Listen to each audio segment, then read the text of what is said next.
Magandang araw po sa inyong lahat mga kababayan at eto nga mga karibyo natin, Naitbulaga, Soto, multa at kulong. Nako, yan po ang ating alamin at bibigyan ng reaksyon sa video ito.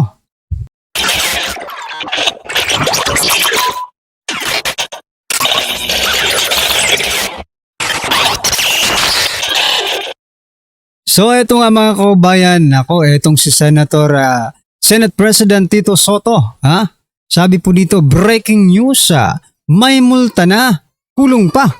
Aba, Soto faces possible jail time for shameless Supreme Court tirade. Ayan, mukhang nakarma itong makakarma, itong si Senator Soto. Ayon po kasi dito mga kababayan kay Sir Jay Sonsa. Sabi po dito mga karibyo natin, no? Sa post ni Sir Jay Sonsa, sa TV show tulad ng Itbulaga, pwede mong sabihin ang gusto mong sabihin joke. Pwede niyang sabihin naman talaga. Patutsada sa mga kasamahan mong host at maging sa production staff sa show.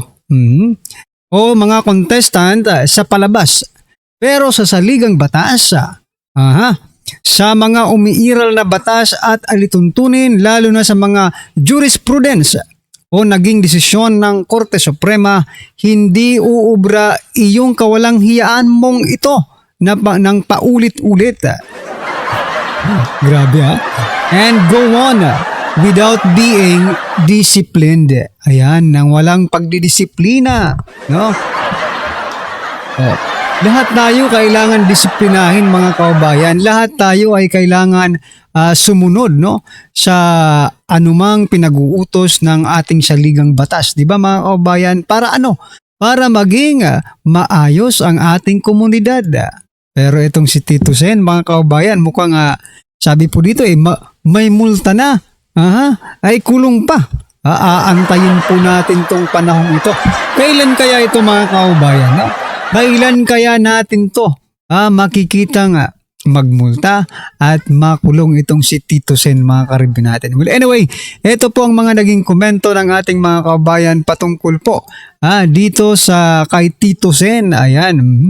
Sabi po dito ni Bong, nice one, dapat lang para hindi mapamarisan ng iba at may respeto sa ating Korte Suprema. Totoo.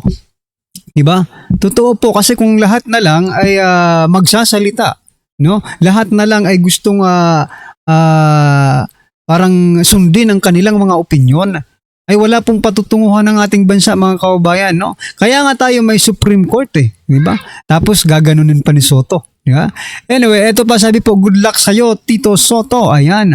The Supreme Court is there because it is supreme. Totoo.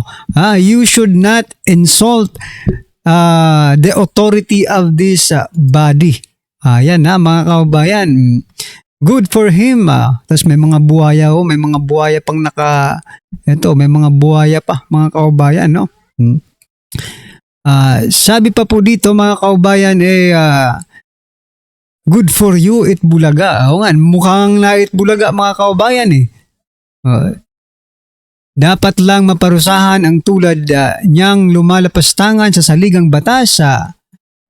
Lalo na, isa siyang mambabatas, walang respeto, ang tuta ni Tambaluslos at Bangag. Aray ko po ayaw pa naman niyang, kayo huwag niyo nang tawaging Tuta Soto kasi ayaw pa naman niyo nang tinatawag siyang Tuta Soto kasi hindi raw siya ang tuta, no? Si Romualdez daw ang tuta mga kababayan.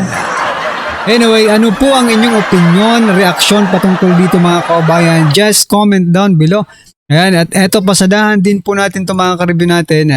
Itong, etong good news mga kababayan. Palakpakan muna natin bago natin to bigyan ng reaction. Sabi po dito, sila ay pilit na sinisiraan ng gobyerno.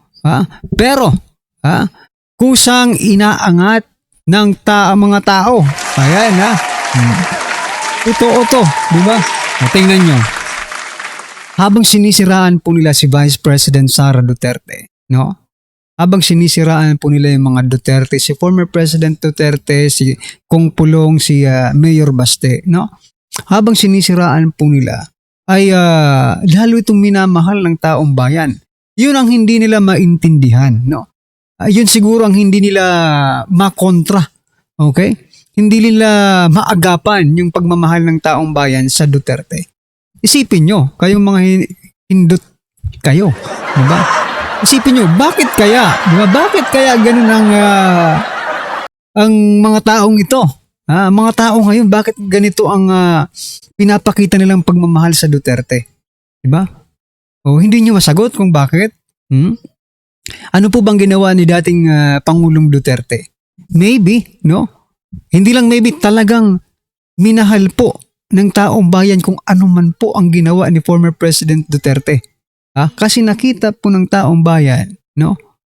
Na ang taong ito na ipinakulong ninyo sa dahig, ay siya lamang ang nagpakita ng malasakit, tunay na pagmamahal sa taong bayan. Nilabanan ang mga oligarko, ano pa, ang droga, di ba? Ang krimen, pinausbong ang ating bansa. Swerte nyo nga no?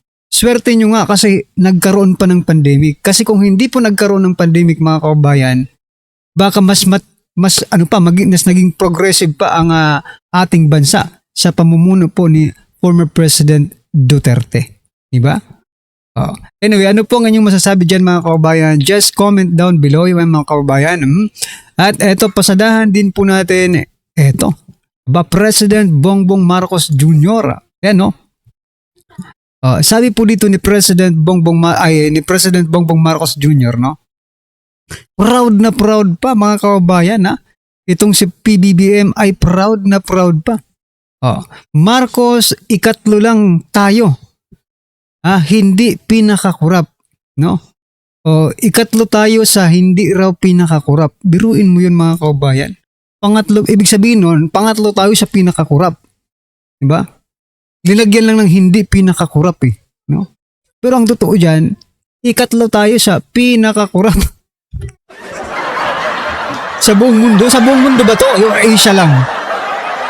Hindi nalagay dito no? Anong kaya ito? Mula po ito sa Vox Populi PH, no, mga kababayan. Pangatlo daw tayo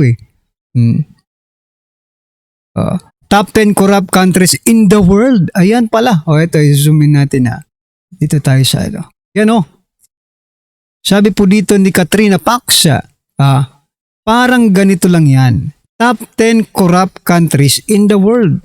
At ang number 1 ay hindi natin alam. Number 2, hindi na po natin alam. Number 3 ay Pilipinas. Nako po. Nakakaingit naman ang Pilipinas. Number 3. Diba? Sabi po dito ni MC Cervantes, ayan, bobo talaga. Ayan, Yung puring-puri ka ni Bangag na di kurap, pero sa panahon niya, yung pinakakurap na admin. Gara pa lang nakawan. Paano nangyari yun? Paano nangyari yung mga kababayan, no? Na hindi tayo pinakakurap, pangatlo sa hindi pinakakurap daw no? Pero tingnan nyo naman ang nangyayari sa ating bansa. Diba? Tingnan nyo naman. Baka pangatlo nga talaga tayo sa pinakakurap. I think so, diba? Baka nga number 1 pa tayo Baka lang naman, no? Sa 2028, baka mag-number 1 na yan. Diba? Wala talagang tamang pag-iisip si Junior. Ayan, mga kababayan, ano po ang inyong masasabi dyan? Just comment down below. Ayan. Grabe talaga, no? Marcos, ikatlo lang tayo, hindi pinakakurap. Hindi pinakakurap, pero pangatlo, Anyway, ano po ang inyong masasabi dyan, mga kababayan? Just comment down below. Ayan, maraming salamat po. Please don't forget to like and subscribe. Ayan, like, share, and subscribe, mga kababayan. Salamat po.